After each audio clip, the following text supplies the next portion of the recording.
chart. Okay.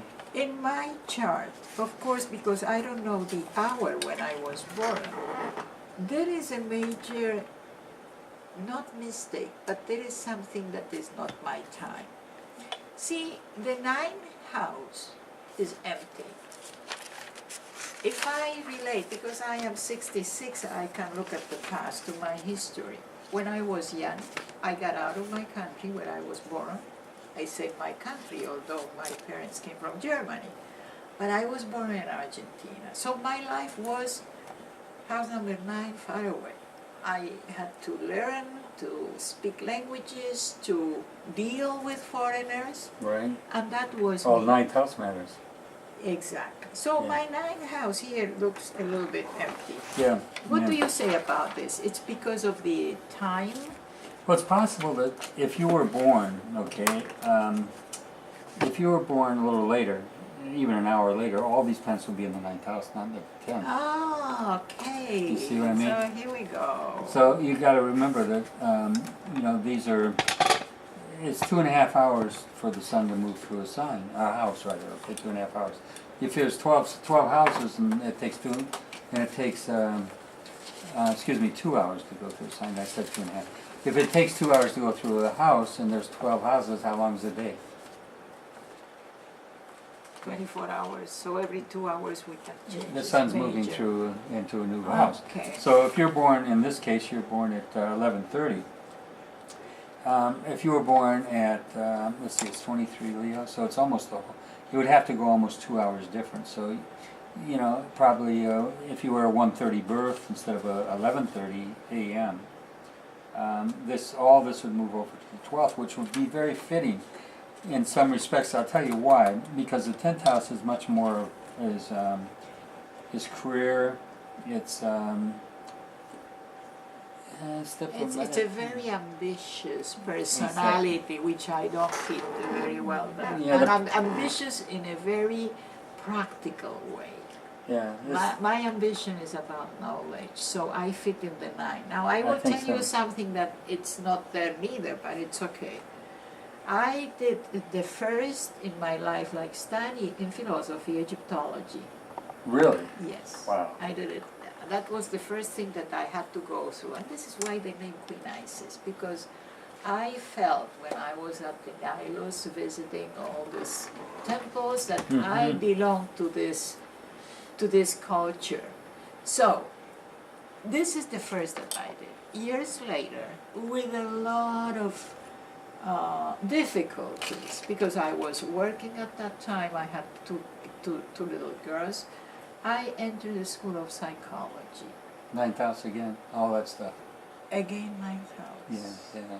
Now, psychology, for me, it's the 8th house, because you go in the things that you don't see. Philosophy, it's the 9th house. Yeah, but you got to remember, you look at how many planets are here. You got 2, 4, 6 planets up here, right? And they span from 10 to 20 degrees. So if we move these this direction later in the day, not only would they fill this house, but they'd probably span both cusps. Exactly. So this I didn't know, and I wanted to speak I would do with a you. chart for you. I would rather see you do a chart and take an experiment with it, and instead of doing 11:30, do 1:30. 1:30. And see what comes up, and you can play with it. You can move it real quick. It's easy to edit the chart. Just move the time. Okay. You know how to do that, right? I know. Okay, good. This I understood. Okay, I have a few questions about things that I'm trying to get the knowledge from the computer, but I am not getting it. Which is what is worse if you have to make a difference? A T cross or a yacht? Wow, is that a good one? I'm not sure when we say worse. Let me explain why I say that.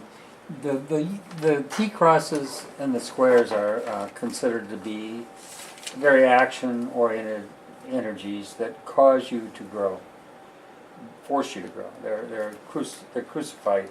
You'll either learn the message, you learn the lesson, You will learn the lesson. or you'll suffer on your cross. I have a Grand Cross in my chart. I was born with a Grand Cross, so I've had a lot of lessons to learn in my life, and thank God I had Jupiter on that cross, so I was able to resurrect from that cross through Jupiter. through wisdom and knowledge that came through Jupiter, right? If I had Saturn on the cross, yeah, it's a hard one to get off of. Saturn is, whenever you have Saturn on a grand cross or a T cross, you may not get out of it. you may not, because you'll tend to. Saturn is a hard taskmaster, and he's pretty unforgiving. Where Jupiter's grace, right?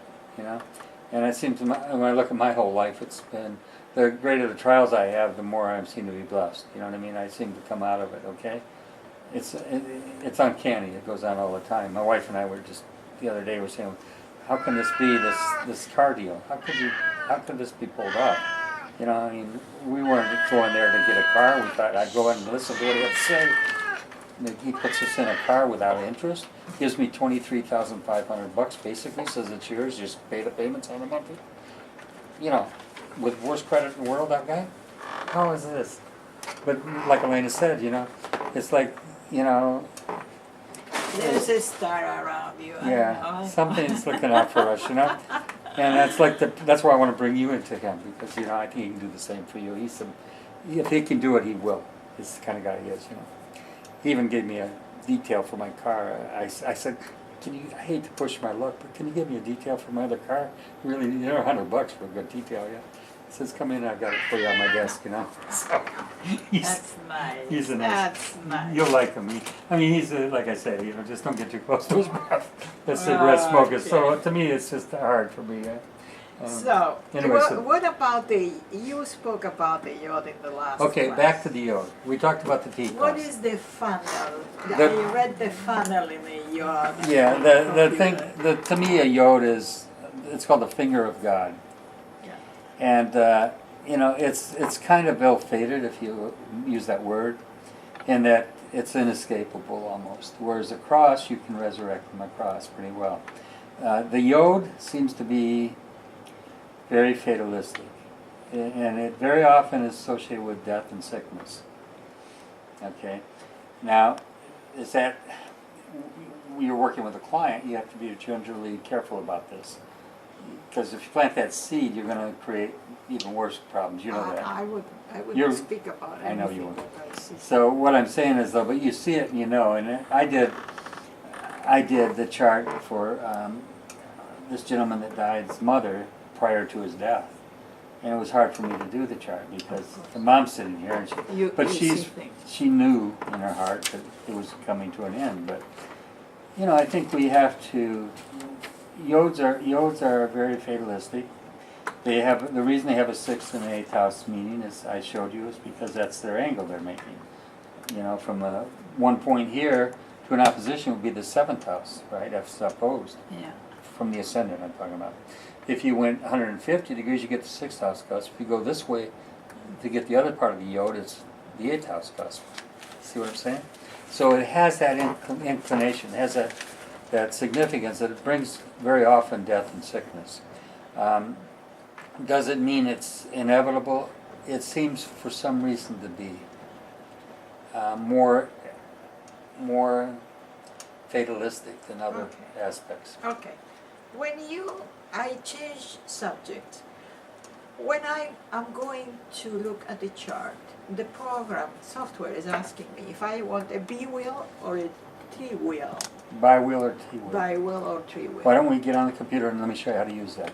Okay. Yeah, it's good. You want a bi-wheel when you're doing a transit. You want a bi-wheel when you're doing progression. Because what it does is it puts a secondary wheel outside that first wheel. So you can find the planets where they're at, the transits or the progressions. What is the difference between transit and progression? Progressions is a day equals a year in the eyes of the Lord, remember? Okay. So every day, if you're 10 years old, you go 10 days after your birth and do a chart. Okay. And what is a transit? It's the moment, the day, the same day. Where they are right now. Oh, when they are right now. Okay, so right now Saturn's at what, 16 Scorpio maybe? We know it's roughly there.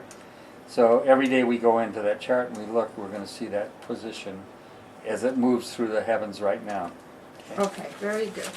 Now, I know it takes 28 years to Saturn to make his cycle. How long does it take to Venus, approximately? And I don't use those. Jupiter. I don't use them. You don't use them. What Now- about Mars? Well, they all have what's Mars is what, 7 years, I think. I don't even use those cycles because of them. I Why should the know. software is using 14 years quite often? For what? For a few things. They are saying for the period of 14 years, You don't know why. No. Okay. Well, here, let me give you this. 14 years is half of the 28. Oh, okay. So, This is why.